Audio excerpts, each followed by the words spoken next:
زندگی تو ہی بتا کیسے تجھ سے پیار کروں، تیری ہر سانس میری عمر گھٹا دیتی ہے۔ زندگی تو ہی بتا کیسے تجھ سے پیار کروں، تیری ہر سانس میری عمر گھٹا دیتی ہے۔ تجھ سے بہتر تو مجھے موت بھلی لگتی ہے، کیونکہ یہ قبر میں حیدر سے ملا دیتی ہے۔ تجھ سے بہتر تو مجھے موت بھلی لگتی ہے، کیونکہ یہ قبر میں حیدر سے ملا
الذي خلق الموت والحیات،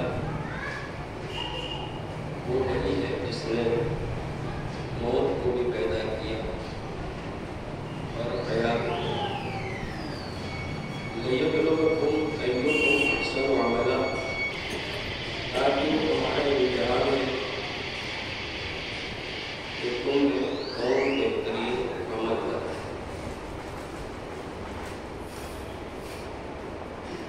چھوٹے چھوٹے قدموں کے درمیان پروردگار عالم نے موت کو، حیات کے فلسفے کو بہت ہی آسان الفاظ میں ہم تک اور آپ تک پہنچایا۔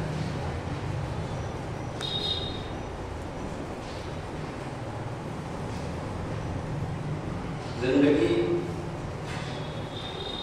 اس لیے پروردگار عالم نے ہمارے اور آپ کے حوالے کی، لیبلوکم ایکم احسن عملا، تاکہ وہ تمہارا امتحان لے کہ تم میں کون بہترین عمل کرو۔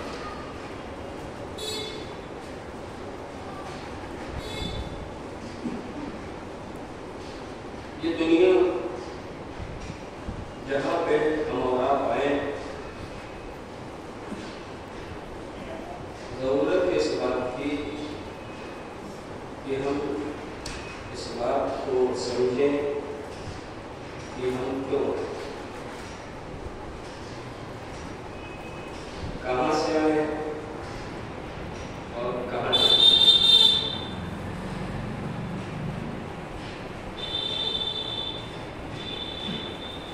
علامہ ابن مشکلی رضوان اللہ علیہ اپنی کتاب المواعظ العددیہ میں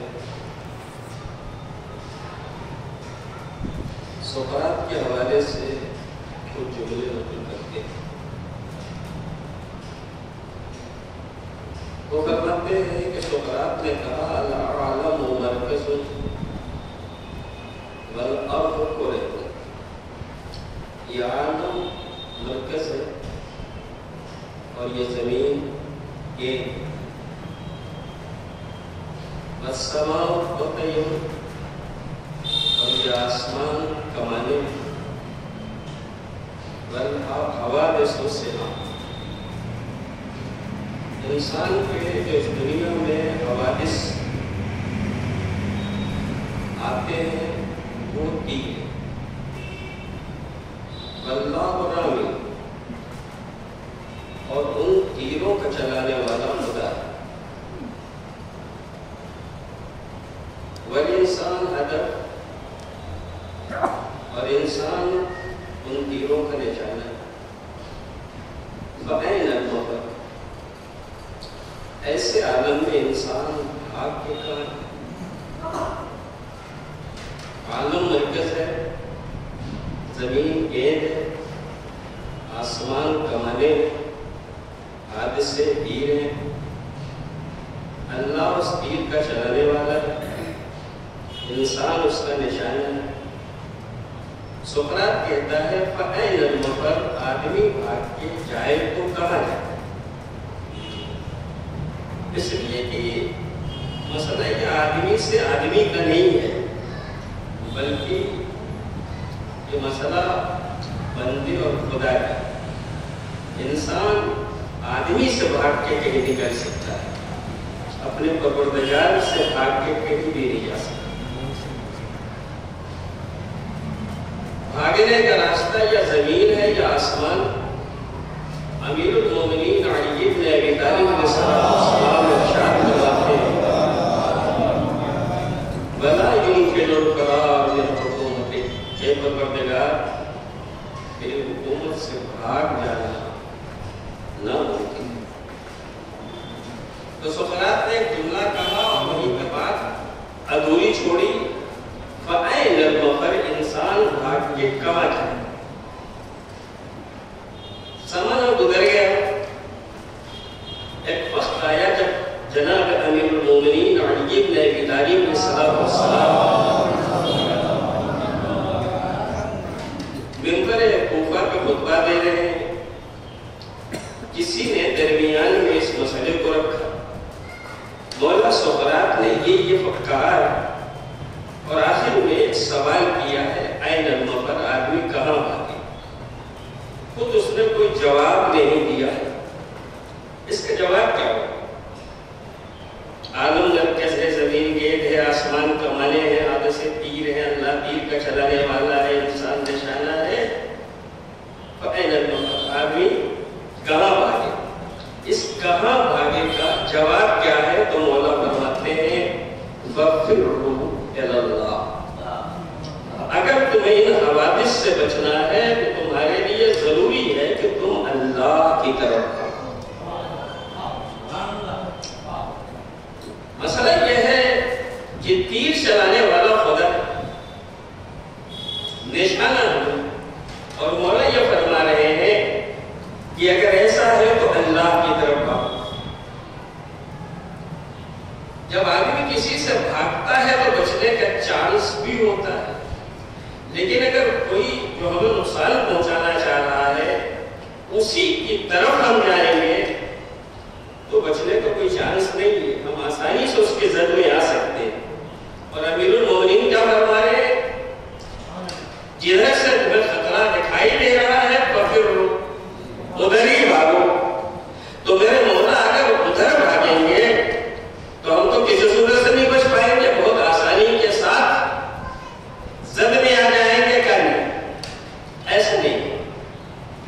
سقراط نے جو نظریہ پیش کیا ہے وہ نظریہ کسی شکاری کا نظریہ ہے. ایک شکاری جب شکار کے لیے نکلتا ہے صبح گھر سے تو وہ یہ طے کر کے نکلتا ہے کہ آج مجھے جنگل میں یا بیابان میں جانا ہے، کسی شکار کو تلاش کرنا ہے، اور ہر حال میں جب میں شام کو لوٹوں گا تو کوئی نہ کوئی شکار لے کے آؤں. یہ وہ طے کر کے نکلتا ہے. جب وہ چراگاہ میں پہنچا، جنگل میں پہنچا یا جہاں اس کا ہدف تھا وہاں پہنچا تو اس نے دیکھا ایک ہرن ہے جو جھاڑیوں میں نظر آئے. اس نے تیر کو کمان میں لگایا اور اس ہرن کو نشانہ بنایا.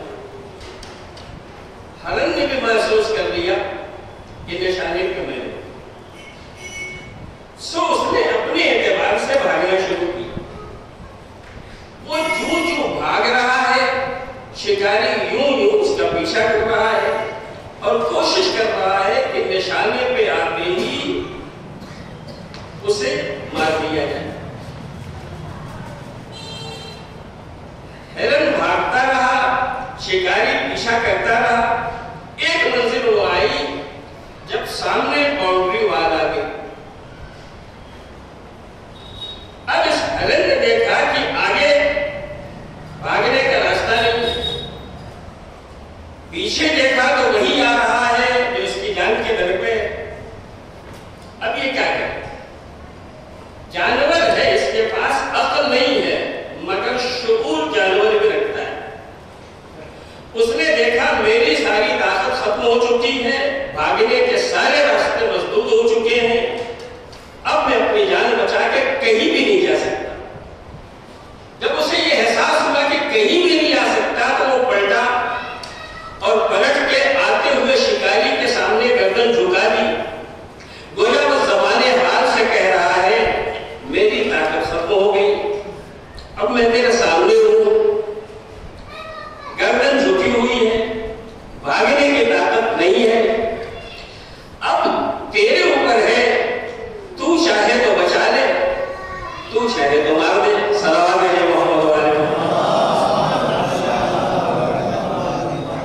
شکاری نے جب یہ دیکھا کہ یہ تو بھاگ نہیں رہا ہے، اب اسے دوڑانے کی کوئی ضرورت نہیں ہے اور بھاگنے کا راستہ بھی نہیں ہے،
عدالت کے راستے پہ چل رہا ہوں.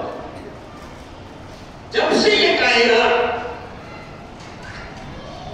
آغاز پذیر ہوئی ہے اس وقت سے آپ دیکھ رہے ہیں دو راستے ہیں. ایک آدم کا راستہ ہے، ایک شیطان کا. ایک ابراہیم کا راستہ ہے، ایک نمرود کا. ایک موسیٰ کا راستہ ہے، ایک فرعون کا.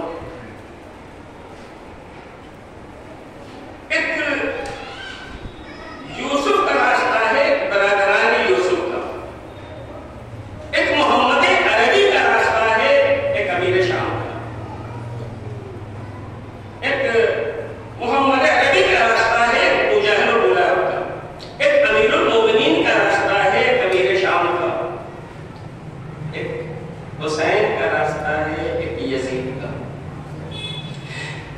ان دونوں راستوں میں جب یہ راستہ انتہا کو پہنچے تو ہمیں احساس ہوا کہ آدم سے لے کے حسین ابن علی تک اور شیطان سے لے کے یزید ابن معاویہ تک ایک راستہ موت کا ہے اور ایک راستہ زندگی کا. لِيَبْلُوَكُمْ أَيُّكُمْ أَحْسَنُ عَمَلًا. ان دونوں راستوں میں ایک راستہ زندگی کا ہے اور دوسرا راستہ موت کا ہے. جو انسان موت کے راستے آئے اگر زندہ بھی نہ کھائی دے تو وہ مردہ ہے، اور جو انسان زندگی کے راستے پہ آئے گا اگر مر بھی جائے تو وہ زندہ ہے. یہی وجہ ہے کہ کربلا میں حسین مرنے آئے تھے، مارنے نہیں آئے تھے. حسین شہید ہونے آئے تھے، کسی کو قتل کرنے نہیں آئے تھے.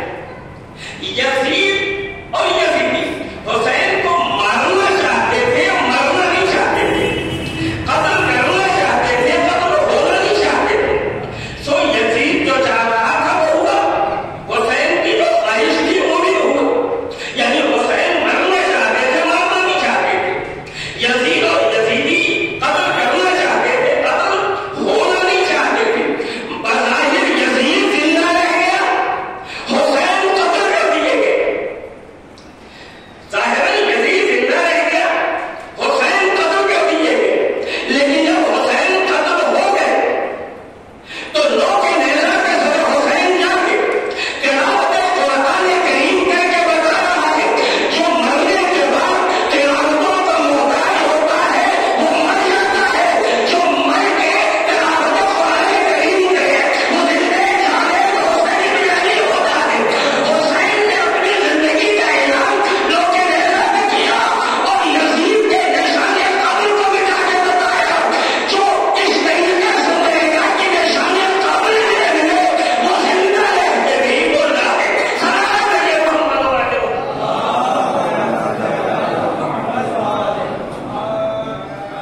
دوستو، انسانی زندگی میں جو اہم ترین چیز ہے وہ کیا ہے؟ لِيَبْلُوَكُمْ أَيُّكُمْ أَحْسَنُ عَمَلًا. انسان کو یہ احساس رہے کہ ہمیں پیدا کیا گیا ہے اس لیے تاکہ ہمارا امتحان لیا جا سکے کہ ہم میں کون بہترین آدمی ہے. میرے عزیزو، کوشش کرنی چاہیے کہ ہر لمحے ہمیں اہداف حیات کو یاد رکھیں. شیطان جن راستوں پہ انسان کو لے جانا چاہتا ہے ان راستوں سے پروردگار عالم ہماری حفاظت کرے. کبھی کبھی انسان کی خوش فہمی اسے خطاؤں پہ ملوث کرتی.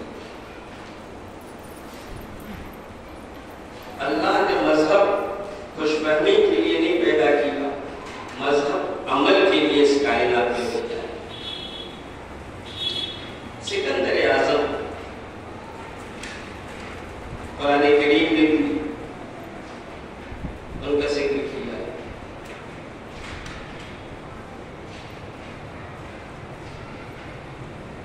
وہ ایک سفر پہ گئے، ان کا گزر ایک شہر پہ ہوا. اس شہر میں انہوں نے کچھ خاص چیزیں دیکھی.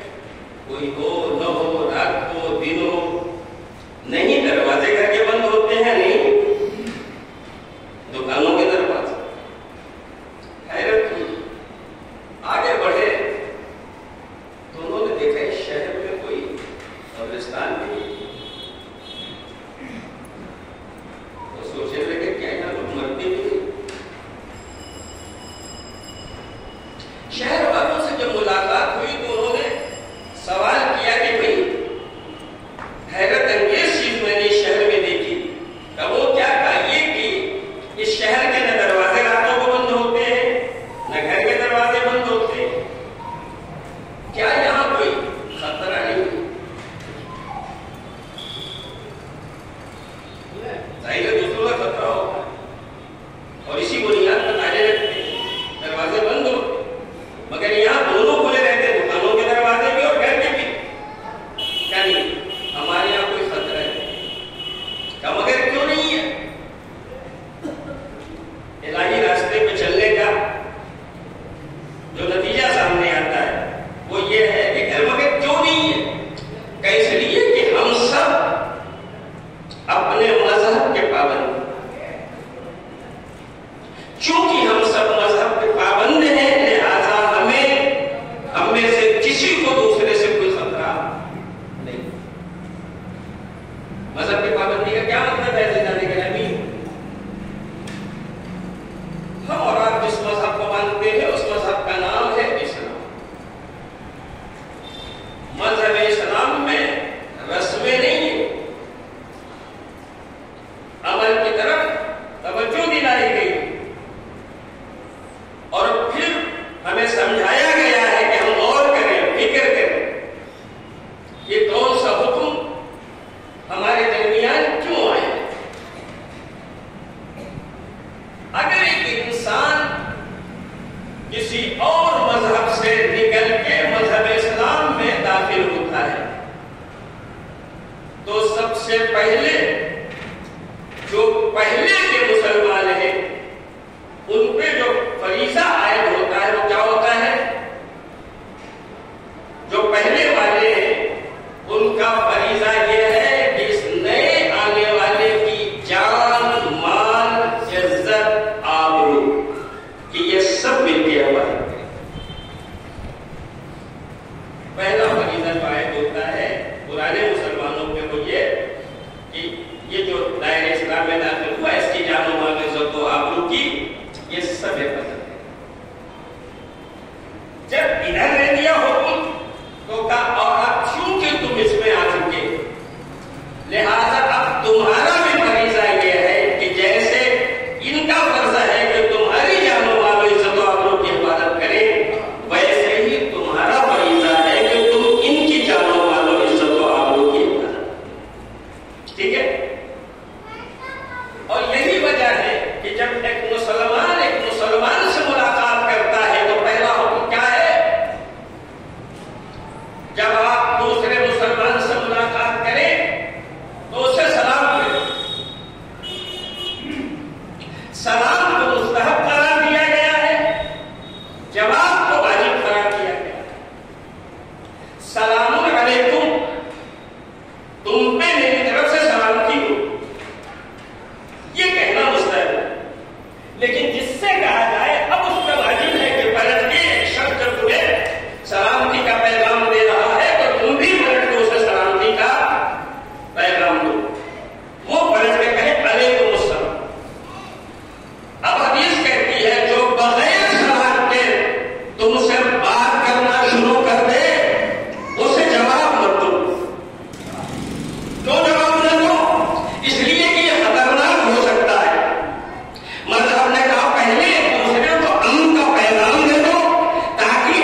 اس لیے کہ میں خبروں کو دیکھ رہا ہوں 25 30 35 40 45 اس سے زیادہ کسی کی عمر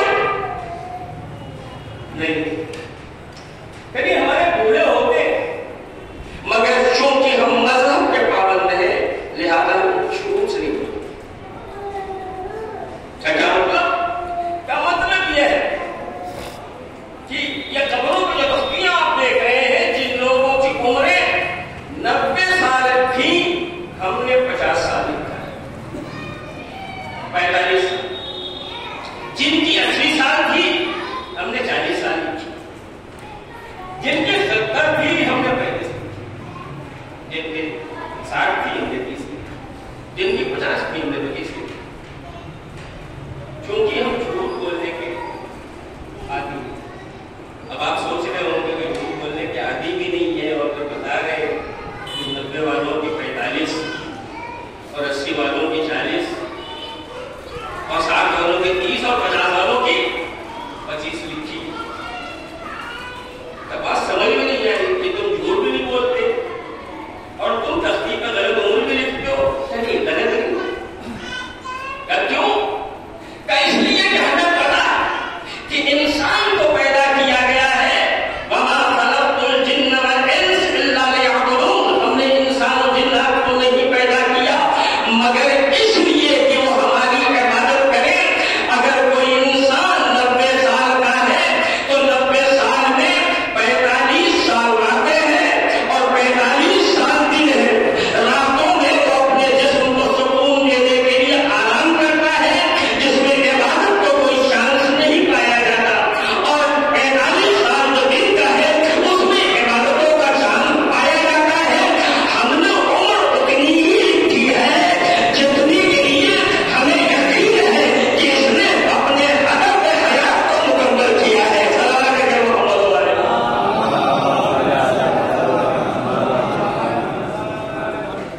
عمر وہی شمار کی ہے جس میں اس نے ہدف حیات کو مکمل کیا ہے. جس میں اس نے ہدف کو مکمل نہیں کیا اس کے امکانات نہیں ہے ہم نے اسے عمر میں شامل نہیں کیا. عزیزان گرامی میں ایک مثال دے دوں تاکہ بات تھوڑی سی میری بات سے ہو جائے. ہر چیز کا ایک مقصد ہوتا ہے. یہ مائک جو ہے اس کا مقصد کیا ہے؟ اس مائک کا مقصد ہے دور تک آواز پہنچانا اور جب ہم چاہیں تب اس کا کام یہ ہے کہ ہماری آواز دور تک پہنچے. لیکن جس دن یہ اپنی تمام شکل صورت کے ساتھ میرے سامنے رہے مگر جب میں اسے عام کروں تو یہ اپنا مقصد چھوڑ دے تو ایک دن جلا کے میں اسے پکڑ کے دور تک پھینک دوں گا اور جس کا اس سے کہوں گے کیا بنگال بنا کے رکھا ہے. اب اس نے کہا میں نے 1000 روپے کمائی خریدا ہے آپ اسے بنگال کرے. کمائی کی اس کو تھا کہ اپنے مقصد حیات کو پورا کرنا. آج یہ اپنے مقصد حیات کو پورا نہیں کر پا ہے تو اپنے مائی کہنے کے لائق نہیں. ٹھیک ہے. بہت سارے لوگ اس دنیا میں زندگی گزارتے ہیں بظاہر زندہ دکھائی دیتے مگر وہ زندہ نہیں اس لیے کہ وہ اپنا مقصد بھولے ہوئے ہیں. وہ اپنے مقصد کو یاد نہیں کیے ہوئے. کچھ دن پہلے ٹیلی فون چلتا ایک دن جو میں نے آپ کو ٹیلی فون کیا کہ فلاں کام گھنٹی بجی نہیں ہوگا. کچھ دیر بعد پھر میں نے فون کر دیا پھر گھنٹی بجی نہیں تھا. کئی بار ایسا کیا. پھر جب آپ سے ملاقات ہوئی تو میں کبھی میں نے بار بار فون کیا آپ نے فون نہیں سنی فون اٹھایا نہیں. کیا مولانا صاحب میرا فون بہت زمانے سے ڈیڈ پڑا ہوا ہے. میں کہہ رہے گھنٹی بج رہی بج رہی ہوگی 6 بج رہی ہوگی. میرا فون بگڑا پڑا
لیے اللہ نے جن لوگوں کے حوالے ہمیں کیا، دو شخصیتیں ہیں، ایک ماں کی ایک باپ کی۔ یہ ماں باپ جو ہے بچوں کی شرارتیں دیکھتے ہیں، ان کی بدتمیزیاں دیکھتے ہیں، ان کی نافرما برداریاں دیکھتے ہیں، غصے ہوتے ہیں اور راضی ہوتے ہیں، غصے ہوتے ہیں اور راضی ہوتے ہیں۔ کبھی ایسا بھی ہوتا ہے کہ غصے میں وہ گھر سے باہر نکلتے ہیں، نکل جائے اس گھر میں آنے کی کوئی ضرورت نہیں،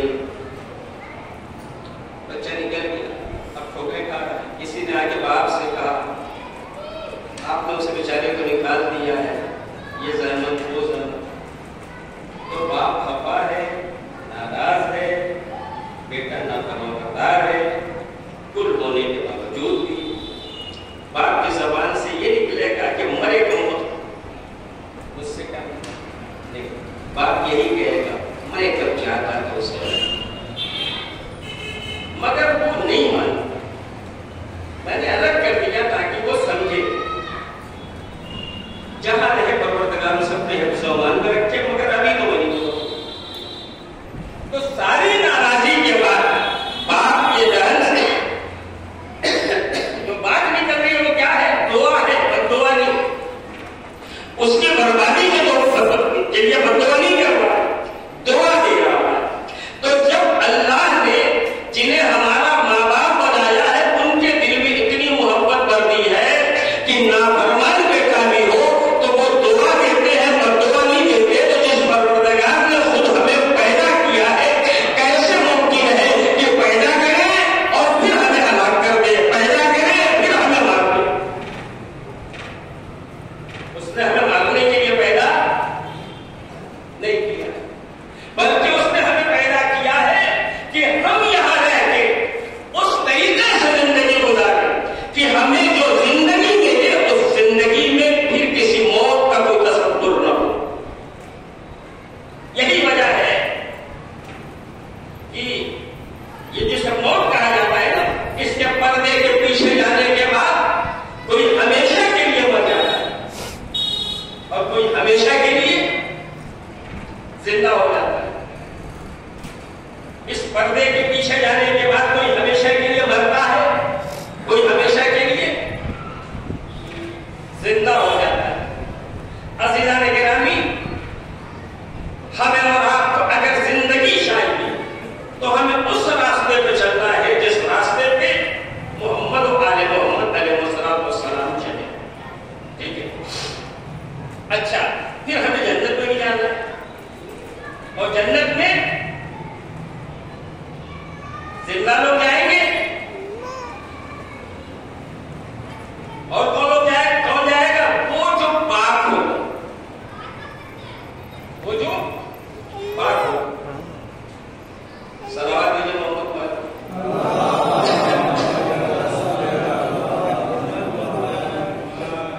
جناب امیر المومنین علی بن ابی طالب علیہ السلام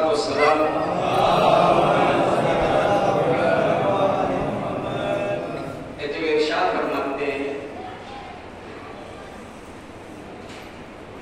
مال ابن آدم اول نطفہ وآخر یہ اولاد ہے آپ کو انہیں بڑا غرور ہے اپنے آپ کو، کیا ہوگی انہیں یاد نہیں، ان کی ابتدا بھی نجس ہے، ان کی انتہا بھی نجس ہے، ان کا آغاز بھی نجس ہے، ان کا انجام بھی نجس ہے۔ سقراط نے بھی ایسی ایک فقرہ کہا ہے، العجب لمن یتکبر وقد جرى مجرى القول مرتين۔ تعجب اس پہ جسے غرور ہوتا ہے، اسے یاد نہیں کہ وہ دو بار جس راستوں سے گزرا ہے۔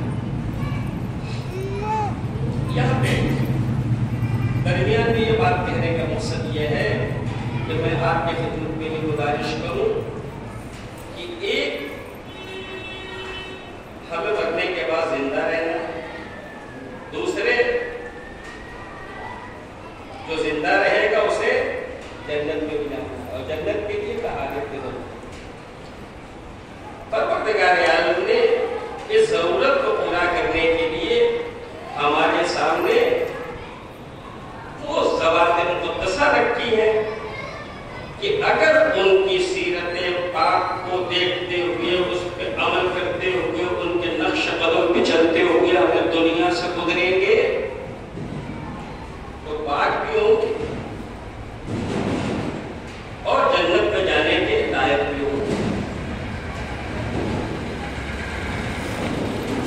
اہل بیت طاہرین علیہ السلام، یہ ان کی محبت، ان کی اطاعت، ان کی پیروی ہمیں اسی لیے ہمارے حوالے کی گئی ہے تاکہ ہم اور آپ اس اطاعت کے راستے پہ باقی رہیں اور اسی پہ مر جائیں۔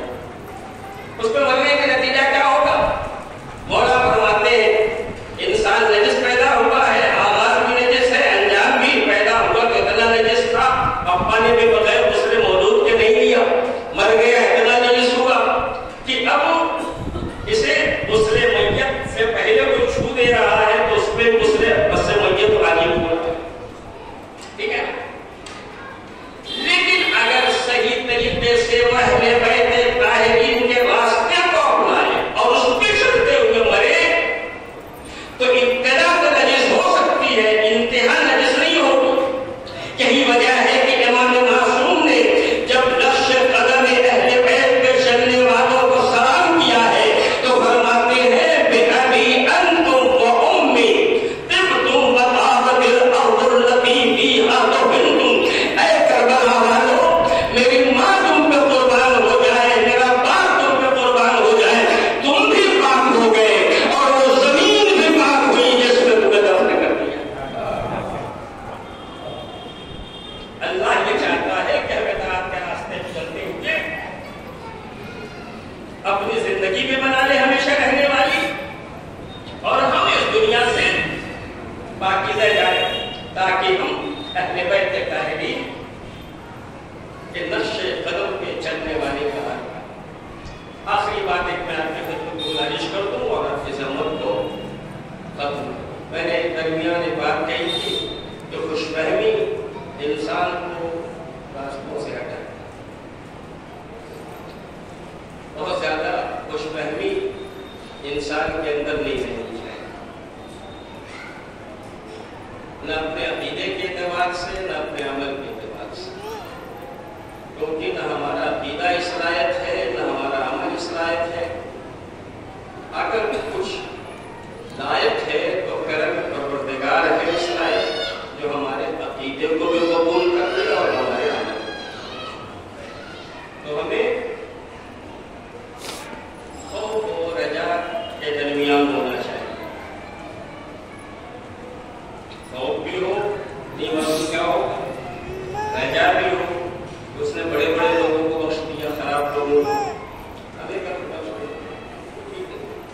آخری بات جو میں نے آپ کی خدمت کو گزارش کی تھی وہ آپ کی خدمت کو گزارش کروں کہ ہم شکر ہے پروردگار کا کہ اہل بیت طاہرین کی چاہنے والے ہیں اور کبھی کبھی اچھی چیزیں بھی ذریعہ بن جاتی ہیں شیطان کے بہکانے۔ اب چونکہ ہم اہل بیت کے چاہنے والے ہیں لہٰذا ہمیں احساس ہوتا ہے کہ ہم تو ہیں ہی اہل بیت کے چاہنے والے، اب کچھ بھی کریں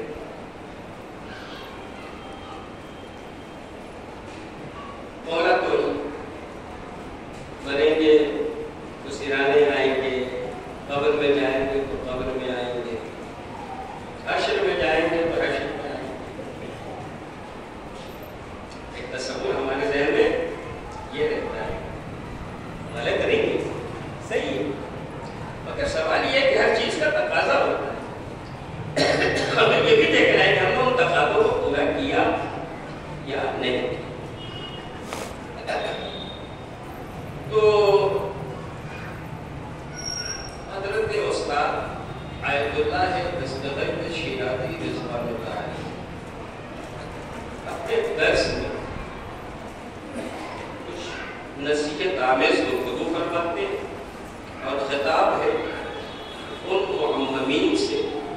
جو ان کے سامنے بحیثیت طالب علم ہوگی، ان دروس کا مجموعہ بنام انسان چھپا ہے اور آپ کو یہ قطرے اس کتاب میں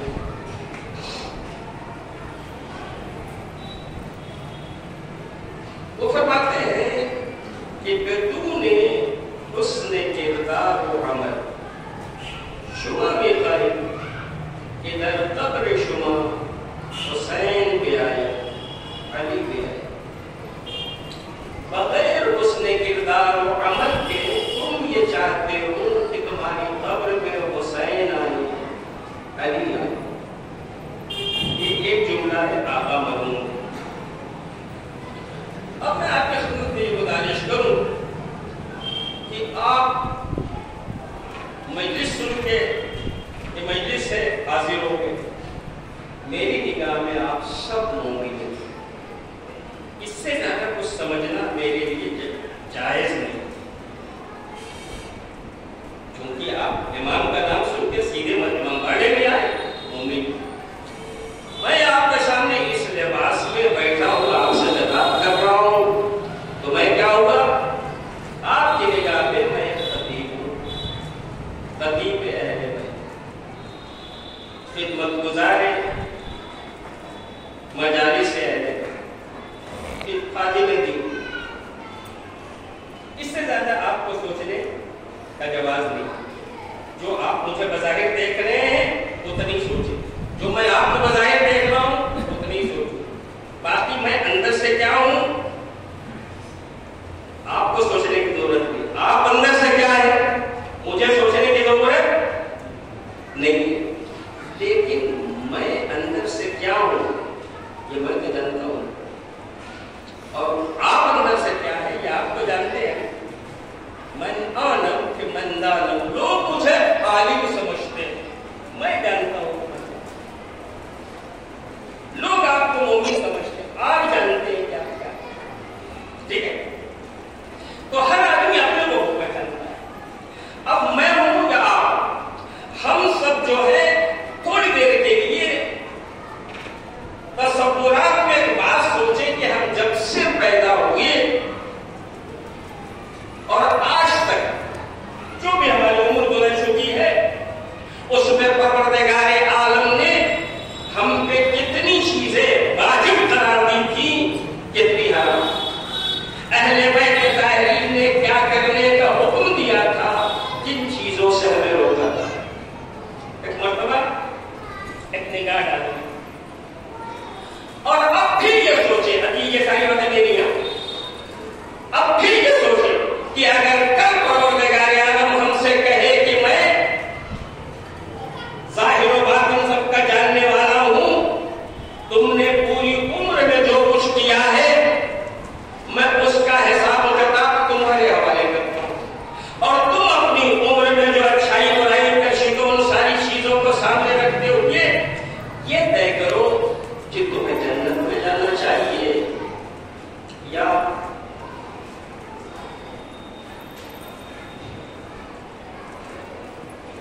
سچ بتائیے ہمارا فیصلہ کیا؟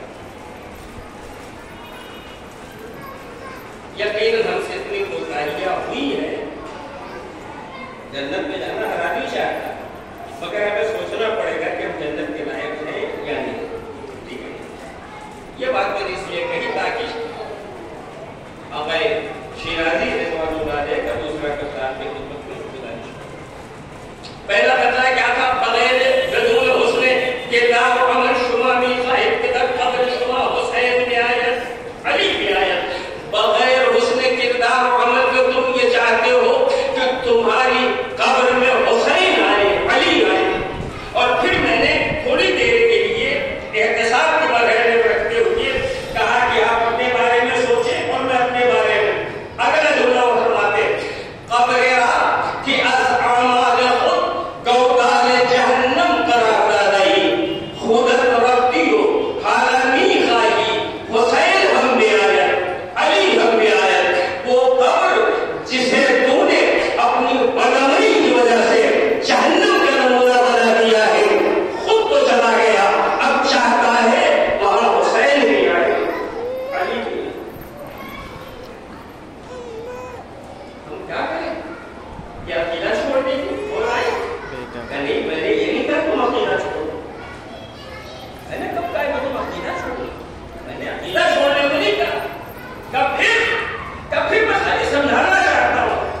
کہ بغیر عمل عقیدہ بھی کسی کام میں نہیں، اس لیے تمہیں چاہیے کہ عمل کرو۔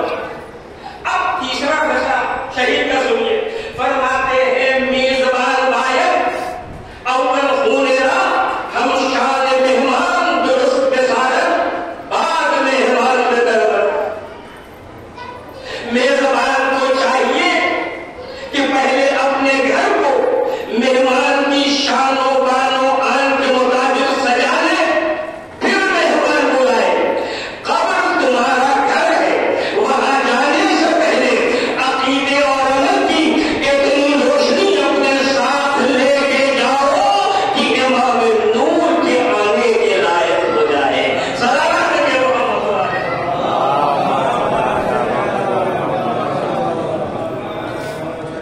پسندیدہ نگرانی، میں نے آپ کی زحمت تمام کی، پروردگار عالم ہم سب کو توفیق کرامت فرمائے۔ یہ خالی ہمارے یہ بیانات نہ ہوں، بلکہ ہم باقاعدہ کوشش کریں کہ اللہ نے اس مقصد کے تحت پیدا کیا ہے۔ اگر زندگی میں اب تک ہم اس راستے پہ نہیں چل سکے تو اللہ سے توفیق مانگیں گے، پروردگار ہمیں توفیق عطا فرما کہ ہم تیرے راستے پہ چلیں۔ محمد و آل محمد علیہ السلام نے جن راستوں کی بقا کے لیے قربانیاں دی ہیں، ان راستوں پہ چل کے ہم اہل بیت طاہرین کی قربانیوں کی عظمت کا احساس کریں۔ کسی بھی امام کو اگر وہ جینا چاہتے تو کوئی بات نہیں سکتا، مگر اہل بیت کی زندگی تو بس وہ زندگی کی تو چاہتا ہے تو زندہ ہے، اور تو چاہے کہ ہم شہید ہو جائیں ہم شہید ہو جائیں۔ جناب جابر بن عبداللہ انصاری جب جناب میں پاک علیہ السلام سے ملاقات کرتے اور امام حالات پوچھتے ہیں، کم سب تو حالات یہ ہے کہ میں بیماری کو بہتر سمجھتا ہوں، شفایانی میں مرتے کو بہتر سمجھتا ہوں زندگی سے۔ امام فرماتے نہیں، ہمارا حال الگ ہے۔ آپ کا حال کیا ہے کہ ہم اگر اللہ ہمیں بیمار رکھنا چاہے تو بیمار رہنا چاہتے ہیں، وہ ہمیں شفا دینا چاہے تو شفا چاہتے ہیں، اگر وہ ہمیں مارنا چاہے تو ہم مرنا چاہتے ہیں، اگر وہ ہم زندہ رکھنا چاہے تو ہم زندہ رکھنا چاہتے ہیں۔ پہلے بیت کا طریقہ زندگی اور طریقہ حیات یہ کا خدا ہی کے مقاصد کو سامنے رکھتے ہوئے، اس کے دین کے مقاصد کو سامنے رکھتے ہوئے وہ زندہ بھی رہے ہیں، اور انہی مقاصد کو سامنے رکھتے ہوئے اس دنیا سے گئے۔ کربلا میں امام علی مقام جو تشریف لائے علیہ باللہ، کیا ان کو کوئی کمی تھی جسے وہ شہادت کے دن پہ پورا کرنا ہے؟ نہیں، کربلا کی سرزمین پہ حسین اس لیے آئے تھے، ان کان دین محمد لم یستقم الا بقتل ویا سیوف وزین۔ اگر پیغمبر کا دین بغیر میرے قتل کے نہیں بچ سکتا تو تلوار پڑھو، میرے ٹکڑے ٹکڑے کر دو۔ حسین نے اپنے نانا کا مدینہ چھوڑا، مدینے سے چل کے حسین تک کے آئے۔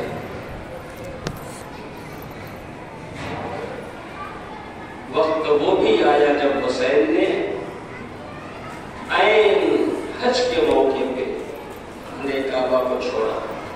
یہاں بھی درس ہے کہ فقط ظاہری عبادتیں نہیں دیکھی جاتی، بلکہ اہداف عبادت کو نگاہ میں رکھا جاتا ہے۔ جب ساری دنیا کے لوگ سمٹ کے مکے آئے حج کے لیے، اس وقت حسین حج کو عمرے سے بدل کے مکہ چھوڑ رہے ہیں تاکہ خانہ کعبہ کے حرمت اور اس کی عظمت کو بچایا جا سکے۔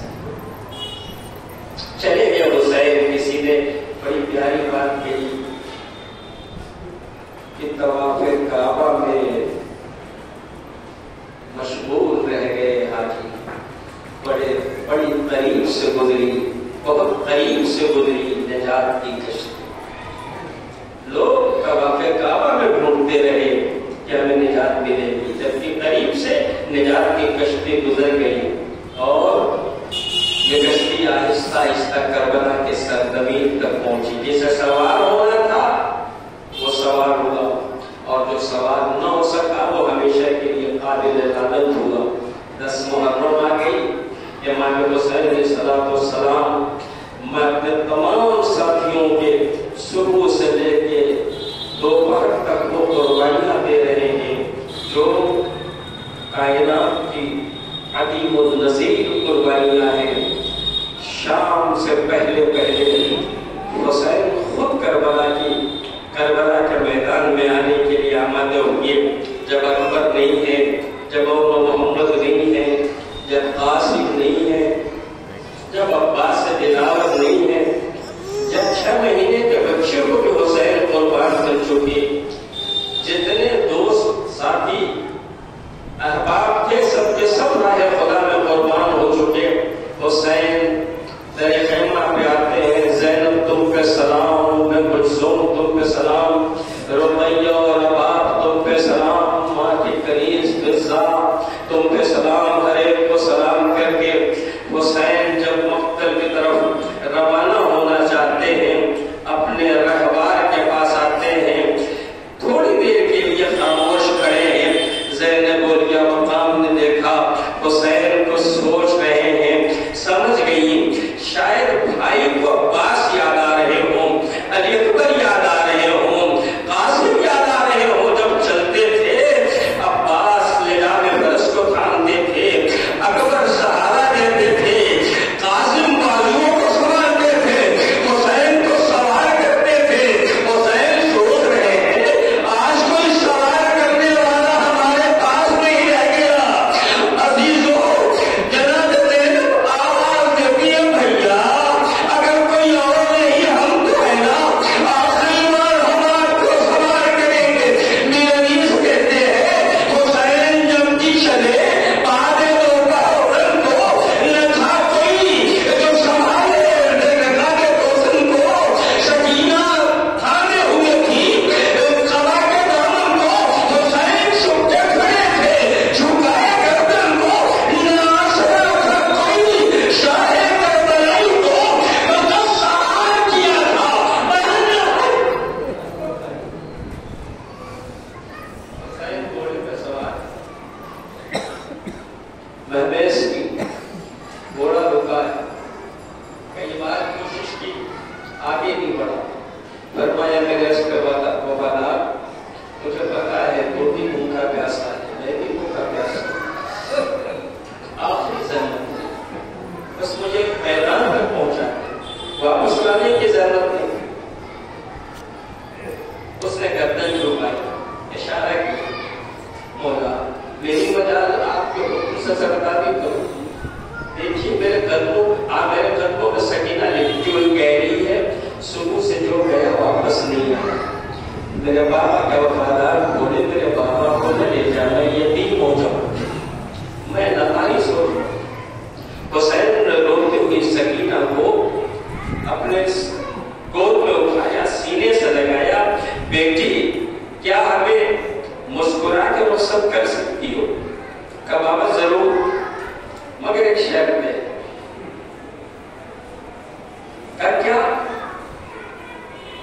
شرط یہ ہے بابا کہ آپ مجھے یوں رخصت کریں جیسے آپ کسی یتیم کو سے سلوک کرتے ہیں. اچھا ویسے میرے سر پہ ہاتھ پھیرے جیسے آپ کسی یتیم کے سر پہ ہاتھ پھیرتے ہیں، تاکہ آپ کے بعد جب شکر کے تماچے کھاؤں تو مجھے آپ کے ہاتھوں کی نرمی کا احساس رہے. جب ہم نے سر پہ ہاتھ پھیرا، سکینہ کو رخصت کیا، میدان کربلا میں آئے اور جنگ کی. ایسی جنگ جو یادگار جنگ تھی. شام کے فوج